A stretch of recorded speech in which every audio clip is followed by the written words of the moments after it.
तो जब मैंने पहली कथा द्वारिका में की थी 2015 में, मेरी सबसे पहली कथा हुई, तब हमारे श्री रमन रेती वाले महाराज जी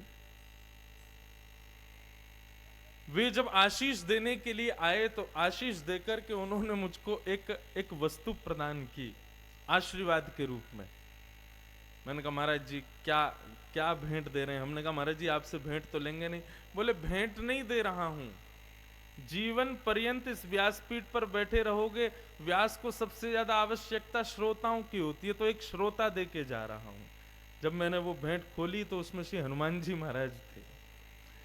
बोले कि तुमको जीवन पर्यंत इस व्यासपीठ पर तुम्हारी कथा चाहे कोई सुने नहीं सुने, कोई सो जाए, कोई उबासी लेवे, कोई कुछ करे, कोई कुछ करे, किसी से मतलब नहीं, लेकिन एक तक होकर के तुम्हारी कथा श्रवण करने वाले तुमको एक श्रोता दे के जा रहा हूं। प्रभु चरित्र सुनवे को रसिया श्री हनुमंत लाल। तब से आज तक श्री हनुमान जी मेरे संग विराजते हैं, सन्मुख ही बैठते हैं, पूरी कथा श्रवण करते हैं। तो जब मेरी कथा एक बार श्री छत्तीसगढ़ में थी, तो छत्तीसगढ़ का नियम है कि पहले दिन जब शोभा यात्रा वहां होती है, वहां लोग कथा सुनने नहीं आते, शोभा यात्रा करके कलश रख के चले जाते हैं, बस कथा फिर अगले दिन ही प्रारंभ होती है। मुझे ये पता नहीं था, तो मैंने वहां शोभा यात्रा आई, सारे कलश रखवा के हमने कहा ठीक है भैया अब 3 बजे फिर मिलेंगे। तो 2-4 माताएं तो ऐसे देखने लगी मेरी ओर, लेकिन मुझे तो पता ही नहीं था कि यहाँ ऐसा नियम है कि यहाँ कथा में आते नहीं लोग। और वो तो सब चले गए। 3 बजे जब कथा का समय हुआ, हमारे सारे गंधर्व जन आ गए, सारे ब्राह्मण जन आ गए, सब लोग आकर के बैठ गए, और कम से कम महाराज 30-35 हजार लोगों के बैठने का पंडाल, और उसमें कुकर घूम रहे थे, एक भी आदमी नहीं था। जैसे 3 बजे तो मैं मंच पे पहुंचा। अब पहली तीसरी कथा थी मेरी जीवन की, तो एक रहता है भाव भाई सुनने वाले लोग सामने बैठे तभी सुनाया जाए। मंच पे जब गया तो एक भी व्यक्ति दिखाई नहीं दिया, और एक भी व्यक्ति नहीं दिखा तो मैं तो हो गया। मैंने कहा कथा कैसे करें हम? तो मैं लौट करके वापस अपने कमरे में चला गया, और यजमान परिवार को कहा कि भाई जब थोड़े बात लोग हो जाएं, 50-60 लोग ही आ जाएं, 100 लोग हो जाएं तो मुझे बुला लेना। बगल में ही कमरा था, कमरे में गया, अब जाके बैठे तो हमने क्या, तब मैं माताजी पिताजी दोनों को प्रणाम करके ही मंच पे आता हूँ। तो मैंने पिताजी महाराज को फोन किया। पिताजी ने समय देखा, 3:30 बज रहे हैं, इसको मंच पे होना चाहिए, ये फोन कर रहा है। तो पिताजी ने छूटते ही पूछा तुम मंच पे नहीं गए? मैंने कहा पिताजी मंच पे तो गया था, लेकिन सुनने वाले श्रोता ही नहीं थे, एक भी नहीं आदमी आया। तो फिर मैंने कहा किसको सुनाऊं, तो वापस आ गया। तुम्हारे पिताजी बोले तो वो हनुमान जी को क्यों लाद के ले जाते हो घर से, घर ही छोड़ जाया करो उनको। ये ठाकुर जी का स्वरूप, ये नारायण भगवान, हमारे पूज्य पिताजी के सदगुरुदेव भगवान पूज्य श्री गोवर्धन वाले महाराज जी, इन सब के स्वरूपों को क्यों भर के ले जाते हो बैगों में, इनको घर ही छोड़ जाया करो। मैंने कहा पिताजी आज्ञा करो। बोले कि भैया वो क्यों गए हैं तुम्हारे साथ? कथा सुनने ही तो गए। कोई सुने ना सुने, कोई उबासी लेगा, कोई सोएगा, कोई किसी भी क्रिया से कथा में बैठे, तुमको उससे क्या मतलब? कोई आवे ना आवे, तुम अपनी कथा कहने गए हो समय से, वो तो तुम्हारे सामने बैठे ना, उनको सुनाओ। तब से हमारे सबसे प्रिय और सबसे प्रथम श्रोता श्री हनुमान जी। कोई सुने नहीं सुने, श्री हनुमान जी जरूर सुनते हैं। और एक बात बताऊं, ठाकुर जी की लीला के ऐसे रसिया हैं कि कोई व्यक्ति यदि बोलना भी ना जानता हो लेकिन फिर भी बोल रहा हो, हनुमान जी तब भी सुनते हैं, क्योंकि रसिक हैं, ठाकुर जी के अत्यंत कथा के प्रिय श्रोता हैं। तो बंधुओं ये श्लोक सबको याद है, थोड़ा हनुमान जी के बारे में सुनो। अतुलित बल धामम हेम शैलावदेहम।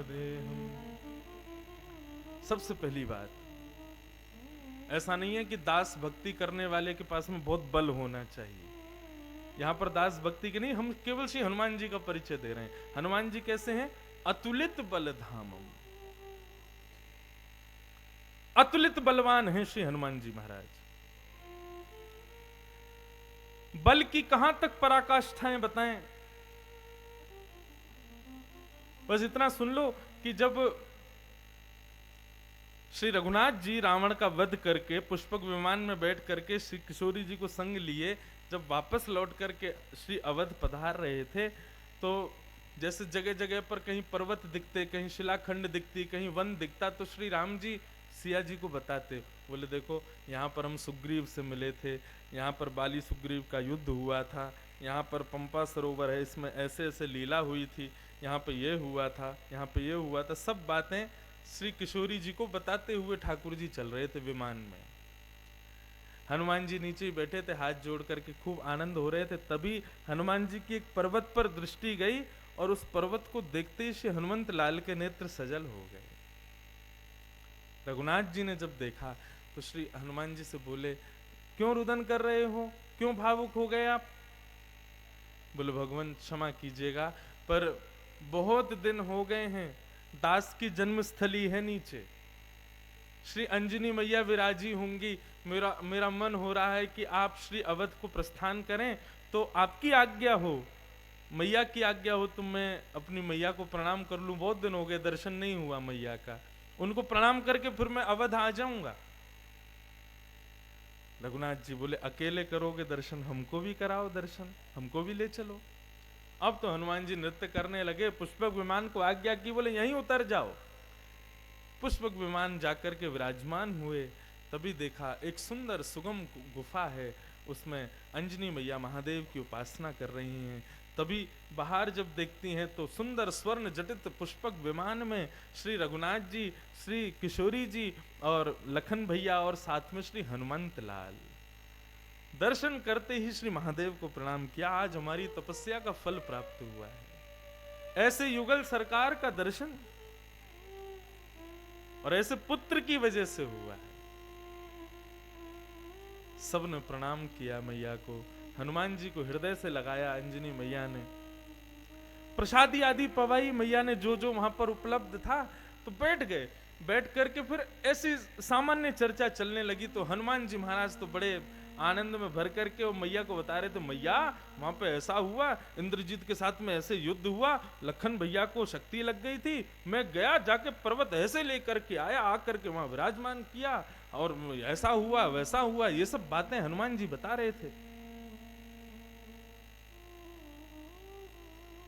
रावण वध तक की कथा जब सुनाई, हनुमान जी को था कि मैया प्रसन्न होकर हृदय से लगाएगी, लेकिन अंजनी मैया बोली, हनुमान मुझे एक चीज समझ नहीं आई, तुम्हारे रहते हुए इतना सब कुछ करने की आवश्यकता क्यों पड़ी? ये राम सेतु क्यों बनाया गया? लखन जी को शक्ति क्यों लगी? कुंभकर्ण रावण को मारने के लिए ठाकुर जी को श्रम करना पड़ा। क्या मेरे हनुमान में इतना बल नहीं था कि वो जाकर के रावण की लंका को एक एक पग के प्रहार से ध्वस्त कर दे, एक मुष्टिक प्रहार से रावण के सर को धड़ से अलग कर दे? क्या हनुमान में इतना बल नहीं था? हमारे ठाकुर जी को इतना श्रम करना पड़ा। हनुमान, तुमसे ये उम्मीद नहीं थी मुझे, दास भक्ति में चूक गए तुम, अपने ठाकुर जी को श्रम करवाया। हनुमान जी का एक स्वभाव है कि कभी भी प्रत्युत्तर नहीं देते। भक्त का स्वभाव है कि वो विवादित नहीं होता, भले ही उसकी गलती नहीं है, भले ही उसका कोई अपराध नहीं है, लेकिन सामने वाला व्यक्ति कहे तो भक्त केवल शांत भाव से मुद्रा में अपनी गलती को अस्वीकार करते हुए भी, कुछ ना कहते हुए श्रवण करे। यह भक्त का स्वभाव होना चाहिए। अरे रघुनाथ जी पैदल चल करके उस निष्ठुर मार्ग से लंका गए, इसकी नौबत कैसे आई हनुमान तुम्हारे रहते हुए? तुमने बताया कि तुम गए थे और जाकर के पूरी लंका जला के आए, अपनी पीठ पर बिठा करके श्री किशोरी जी को ले आते, रावण का तुम ही वध कराते। अब बातें तो हर चीज के लिए प्रस्तुत हैं, सब कुछ कर सकते थे हनुमान जी महाराज, लेकिन क्यों नहीं किया इसको प्रतिपादित नहीं कर रहे मां के आगे। बोले मां मुझसे गलती हो गई, क्षमा कर दो मां, मुझसे गलती हो गई। लेकिन अंजनी मैया ने तो इतनी सुनाई। अब रघुनाथ जी और किशोरी जी तो थोड़े संकोच कर रहे थे, भाई माँ बेटे की बात हम बीच में क्यों बोलें। लेकिन लखन लाल जी को थोड़ा क्रोध आने लगा अंजनी मैया पे। बोले बेचारे हनुमान जी कुछ कह नहीं रहे, तो ये मैया जो है लगाए उनको सुनाई जा रही हैं इतनी देर से। बोलते बोलते अंजनी मैया की जब दृष्टि पड़ी लखन जी पर, मैया समझ गई, बोले इसको संदेह हो रहा है मेरी बात पर कि मैया ऐसा क्यों बोल रही है। अंजनी मैया तुरंत उठ करके बाहर आई, सब पीछे पीछे बाहर आए।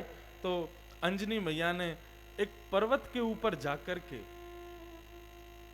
केवल श्री हनुमंत लाल का स्मरण किया, तो श्री अंजनी मैया के पयोधर से दुग्ध निकलने लगा, और जैसी दुग्ध की एक बूंद प्रकट होकर के उस पर्वत खंड पर गिरती है, मानो ज्वालामुखी फट उठती है, बीच में से विदीर्ण हो जाता है वो पर्वत, नष्ट हो जाता है, काले बादल आकाश में छा जाते हैं। तब अंजनी मैया आती हैं और आकर के कहती हैं, लखन जी ये तपस्विनी अंजनी का दूध है, इसको धारण करना सामान्य बालक की बात नहीं है। हनुमान ने इसको धारण किया है, इसलिए मैं हनुमान से प्रश्न कर रही हूं कि हनुमान इतना बलवान है कि हनुमान चाहे तो अपनी केवल एक मुष्टिक प्रहार से पूरी लंका को ध्वस्त कर सकता है, तो फिर इतनी लीला क्यों करनी पड़ी। मुझे अधिकार है बोलने का हनुमान से, क्योंकि हनुमान के बल को मैं जानती हूं। तो बाद में फिर रघुनाथ जी ने प्रणाम किया, मैया मैया शांत हो जाओ, मैया क्रोध शांत करो, ये सब हमने इसलिए किया, ये नहीं होता, लीला कैसे संपूर्ण होती। वो लीला के लिए हनुमान जी को हमारी आज्ञा थी कि आप कुछ मत करना। हम जानते हैं वो सर्वशक्तिशाली है, लेकिन बलवान मैया पता है कौन होता है, जो अपने बल के प्रदर्शन से ही सारी क्रियाएं करता हो, वो बलवान नहीं। जो अपने स्वामी के दासत्व में रह करके भी अपने बल को वशीकृत करके रखता हो मैया, वो बलवान है। जो बात बात पर अपने बल का प्रदर्शन कर दे वो बलवान थोड़ी होता है मां। हनुमान